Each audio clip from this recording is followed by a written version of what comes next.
Bonjour à tous. L'objectif de cette séquence vidéo est de vous présenter à la fois les conditions favorables à l'écoute active et indirectement les limites ou les erreurs classiques dans lesquelles on peut tomber quand on fait de l'écoute active parce que ces conditions-là favorables ne sont pas respectées. Donc, à commencer, euh, est-ce que l'environnement dans lequel je vais aider l'autre et je vais faire de l'écoute active est adapté? Est-ce que je suis dans une relation individuelle ou est-ce que je suis dans un lieu collectif, un groupe? Est-ce que le lieu s'y prête en termes de silence, en termes de proximité, de confidentialité? Est-ce que c'est le contexte aussi de la relation que j'ai avec l'autre dans le moment présent, de l'aider, de l'accompagner? Et est-ce que j'ai le temps? Donc ça, c'est des questions préalables en matière d'environnement.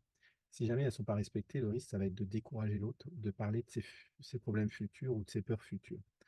Euh, Classiquement, au-delà de l'environnement, il y a deux autres paramètres qui vont définir les conditions favorables d'un point de vue opérationnel et pratico-pratique de l'écoute active. C'est soi-même en tant qu'écoutant. Est-ce que je suis disponible? Est-ce que euh, je suis dans cet état d'esprit bienveillant d'accueillir inconditionnellement l'autre? Est-ce que j'ai cette volonté de l'aider, de l'accompagner sans le changer, sans minimiser, sans infantiliser? Et est-ce que je crois que l'autre, il est dans une difficulté et ce qu'il fait ou ce à quoi il est face, ça nourrit une intention positive pour lui importante. Et est-ce que moi-même, j'ai cette intention positive d'aider l'autre? Euh, et si oui, eh ben, je peux me lancer dans l'écoute active. Sinon, et j'y vais quand même, il y a des risques. Le risque, ça sera d'être artificiel. Si je me force à être aidant alors que je ne suis pas disponible, à être aidant alors par exemple je n'ai pas le temps. Et le risque aussi, ça sera peut-être d'avoir des messages nocifs, des messages d'impatience, des messages d'influence, en fait de tomber dans les 12 obstacles à la communication qu'on a précédemment vus. Il y a une deuxième grande catégorie à côté de soi-même, c'est l'autre. L'autre, est-ce qu'il a une demande? Est-ce qu'il a un problème?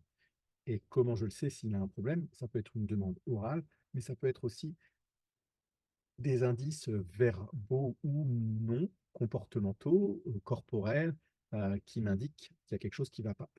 Quelqu'un qui fait la moue, qui se replie, qui ne parle pas alors que d'habitude parle. Tout ça, ça peut être des indices qui me font dire que l'autre a un problème et je peux reformuler ces indices-là et, et voir vérifier que j'ai une demande et que j'ai une disponibilité de l'autre à être écouté parce que parfois l'autre ne veut pas être aidé ou ne veut pas être écouté tout simplement parce qu'il n'est pas disponible pour des raisons qu'on ignore, mais c'est comme ça.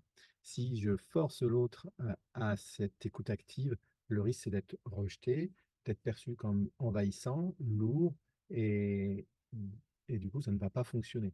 Et dans les deux cas, si moi je ne suis pas disponible et l'autre n'est pas disponible, ça sera encore une fois de décourager l'autre de parler de ses problèmes futurs ou de ses peurs futures à l'avenir.